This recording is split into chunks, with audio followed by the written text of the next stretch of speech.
Hello बच्चों, पिछले class में हम लोग केंद्रीय बैंक के बारे में पढ़ रहे थे एवं उनके कार्यों के बारे में हम लोग चर्चा कर रहे थे, जिसमें से हमने जो अंतिम कार्य की चर्चा की थी वो था सरकार का बैंकर, एजेंट एवं सलाहकार के रूप में काम करना। केंद्रीय बैंक सरकार का एजेंट, सलाहकार एवं बैंकर के रूप में काम करता है और सरकार के धनों को जमा को स्वीकार करने का कार्य करता है। सरकार के खर्च को भी धन प्रदान करने का कार्य करता है और आपातकालीन अवस्था में वह सरकार को अल्पकालीन ऋण देने का भी कार्य करता है। केंद्रीय बैंक विदेशी ऋणों एवं विदेशी व्ययों के भुगतान हेतु सरकार के आदेश के अनुसार विदेशी मुद्रा उपलब्ध कराने का भी कार्य करता है। यही नहीं, यह सरकार के एजेंट के रूप में भी काम करता है।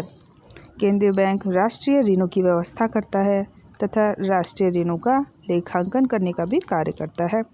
समय आने पर ऋण निर्गत करने का भी कार्य करता है। यह राजकोषीय एजेंट के स्वरूप में भी काम करता है।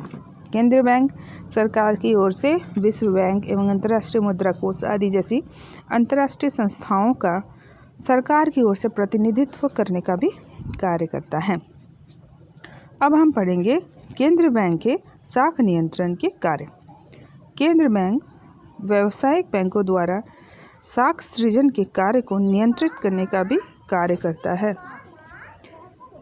कभी कभी वो व्यावसायिक बैंक आवश्यकता से अधिक साख का सृजन करता है, जिससे अर्थव्यवस्था में अत्यधिक मुद्रा होने की अवस्था आती है और परिणाम स्वरूप मुद्रास्फीति की स्थिति खड़ी हो जाती है, जिससे देश की आर्थिक स्थिति अस्थायी अवस्था में पहुंच जाती है। वैसी अवस्था में यह आवश्यकता से कम साख का सृजन कर एवं अर्थव्यवस्था को स्थायी स्थिति में पहुंचाने का कार्य करता है। मुद्रास्फीति की स्थिति आने पर केंद्रीय बैंक यह तय करता है कि साख का सृजन कितना करना चाहिए एवं साख का जो अत्यधिक मुद्रा जो अर्थव्यवस्था में आ गई है उसका संकुचन कैसे करना चाहिए एवं उसे नियंत्रण भी कैसे करना चाहिए। केंद्रीय बैंक व्यापारिक बैंकों के साख सृजन की क्षमता को भी नियंत्रण करने का कार्य करता है। अगर देखा जाए, प्राय केंद्रीय बैंक साख पर नियंत्रण करता ही है एवं उसके पास विभिन्न प्रकार के उपकरण हैं जिसके माध्यम से वो साख नियंत्रण का कार्य करता है। जैसे बैंक दर, जिसको घटा और बढ़ा के उस साख को नियंत्रित करता है। दूसरा है नकद कोष अनुपात, CRR, कैश रिजर्व रेशियो, जिसे भी वो बढ़ा घटा के साख को नियंत्रण करने का कार्य करता है। साख की रास्टिंग, इसके माध्यम से भी वो साख नियंत्रण करने का कार्य करता है।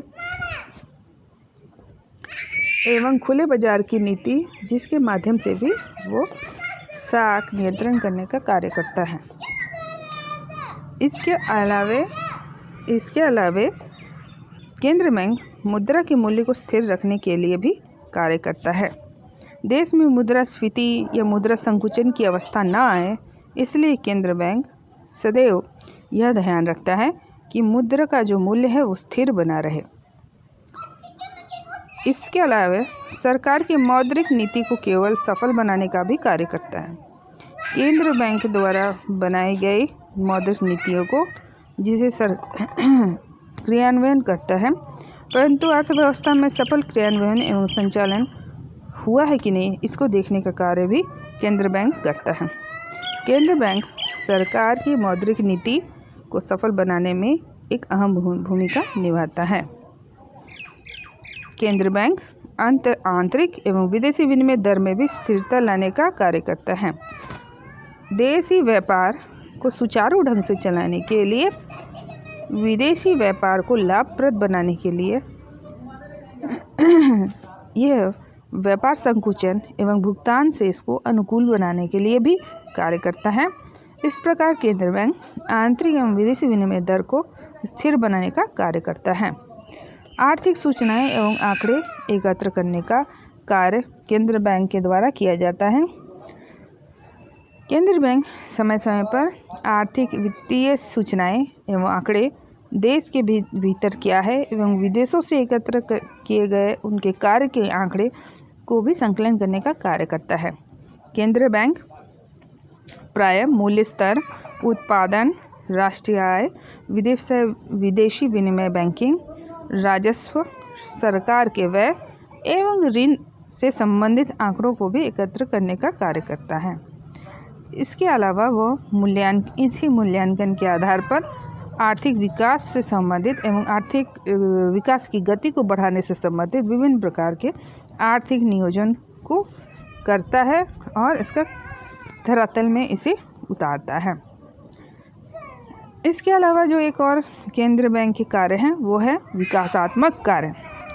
केंद्रीय बैंक देश के आर्थिक विकास के लिए भी विभिन्न प्रकार के कार्य करता है, जैसे अर्थव्यवस्था में बैंकिंग प्रणाली का विकास करना, मुद्रा की पूर्ति सुनिश्चित करना, विनियोग को प्रोत्साहित करना, काला धन पर रोक लगाना, बैंकिंग प्रणाली में लोगों के विश्वास को बनाए रखना इत्यादि। अब केंद्रीय बैंक साख का नियंत्रण कैसे करता है, इसी की हम चर्चा करेंगे। आधुनिक अर्थव्यवस्था में साख के सृजन एवं वितरण के नियंत्रण की आवश्यकता काफ़ी प्रबल होती है। क्यों? इसका मुख्य कारण क्या है कि आधुनिक समय में विश्व में अधिकांश व्यवस्था में जो केंद्रीय एवं व्यावसायिक भुगतानों में साख का बहुत बड़े पैमाने में प्रयोग किया जाता है। अतएव देश एवं आर्थिक स्थिति पर को ध्यान देते हुए अगर देखा जाए तो एक अच्छा या बुरा दोनों ही इसका प्रभाव पड़ता है। साख का गैर जरूरी विस्तार या संकुचन अर्थव्यवस्था में आर्थिक अस्थिरता की स्थिति को पैदा करता है, जिससे किसी भी देश की आर्थिक प्रगति को वह धीमी कर देता है। यही कारण है कि विश्व के प्रत्येक देश आज साख के नियंत्रण की आवश्यकता को महसूस कर रहे हैं। हम जानते हैं कि व्यावसायिक बैंक साख का सृजन करने का कार्य करती है और वह व्यावसायिक घरानों, उद्योगपतियों, उत्पादकों एवं उपभोक्ताओं द्वारा गृहस्थों की आर्थिक और वित्तीय सहायता भी प्रदान करने का कार्य करती है। परंतु यदि बैंक आवश्यकता से अधिक साख का सृजन कर दे तो ये देश के लिए स्फीतिक परिस्थिति पैदा करता है, जिसका परिणाम यह होता है कि देश में मुद्रास्फीति उत्पन्न होती है। मुद्रा का मूल्य जो है वो घट जाता है और वस्तुओं का मूल्य बढ़ जाता है। इसीलिए साख को सृजन करना तो चाहिए ही, लेकिन एक सीमा से अधिक उसको सृजन नहीं करना चाहिए, उसको कंट्रोल या उसको नियंत्रण भी करना चाहिए।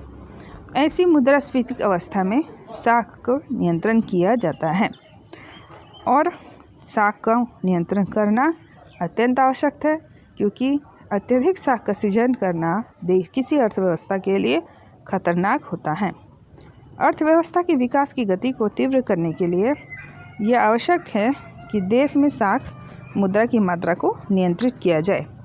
केंद्रीय बैंक की आवश्यकता के अनुसार मुद्रा की मात्रा एवं पूर्ति में कमी या वृद्धि लाता है, जिसके परिणाम स्वरूप वह अर्थव्यवस्था में साख की मात्रा को संतुलित करता है। यह साख का नियंत्रण आवश्यक रूप से करना जरूरी है, जो कि आवश्यकता को मजबूती प्रदान करता है।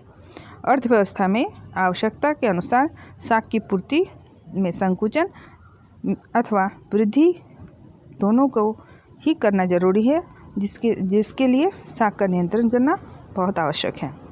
केंद्रीय बैंक के साख नियंत्रण की नीति के अंतर्गत वह मौद्रिक नीति या मौद्रिक प्रबंध भी कहते हैं। अब साख नियंत्रण के उद्देश्य। साख नियंत्रण के मुख्य उद्देश्य क्या है बच्चों? सबसे पहला मुख्य उद्देश्य है मूल्य तल को स्थायी बनाए रखना। साख नियंत्रण का प्रमुख उद्देश्य क्या है? आंतरिक मूल्यों में स्थिरता बनाए रखना।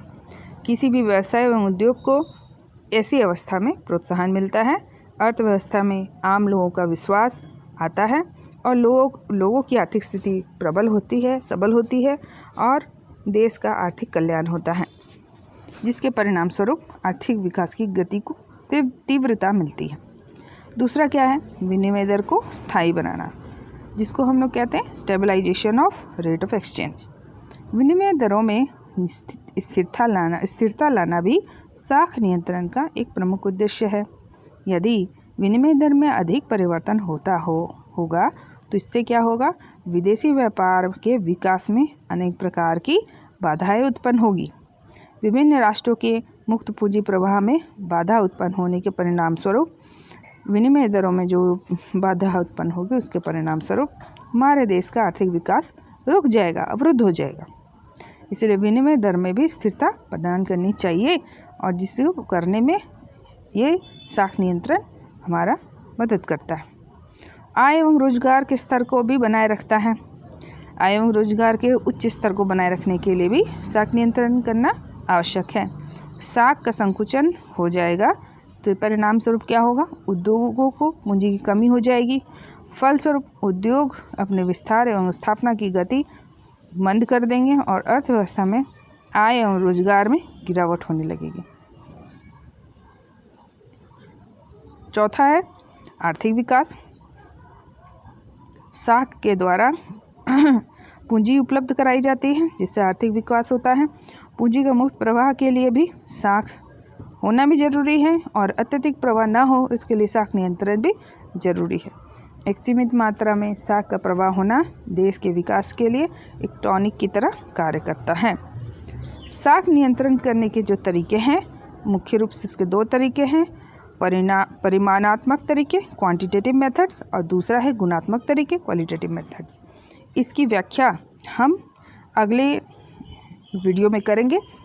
अभी परिमाणात्मक जो तरीके हैं उसमें जो मेथड्स होते हैं, जो विधियां होती हैं, उसके बारे में हम सिर्फ नाम उसकी चर्चा कर देते हैं। पहला है बैंक दर की नीति, दूसरा है खुले बाजार की नीति और तीसरा है नकद